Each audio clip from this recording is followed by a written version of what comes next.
ఏదైనా కొత్త వస్తువు కొంటే తెగ వాడేస్తూ ఉంటాము స్టార్టింగ్‌లో. కానీ తర్వాతే తెలుస్తుంది దాని పరిస్థితి ఏంటా అనేసి. కొన్ని రోజుల తర్వాత దాన్నెత్తి మూల పడేస్తాము.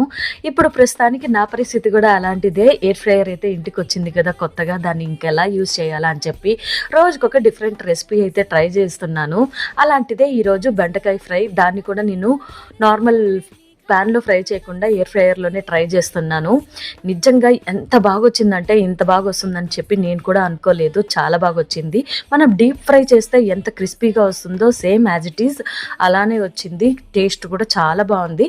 ఆయిల్ అస్సలు యూజ్ చేయలేదన్ను, కొద్దిగా అయితే యూజ్ చేశాను. సింపుల్గా బెండకాయలు అయితే ఫ్రై చేసుకొని అందులో ఉప్పు, పసుపు, కారం, ధనియాల పొడి అండ్ పల్లీలు వేసుకున్నాను. మీరు కావాలంటే ఆనియన్స్ కూడా వేసుకోండి. ఏది ఆప్షనల్ ఉంటే అవన్నీ పల్లీలు అన్నీ వేసుకొని దాన్ని ఎయిర్ ఫ్రైయర్లో పెట్టి 190 degrees మీద 20 minutes ఫ్రై చేశాను. ఫ్రై అయితే రెడీ అయిపోయింది సూపర్గా.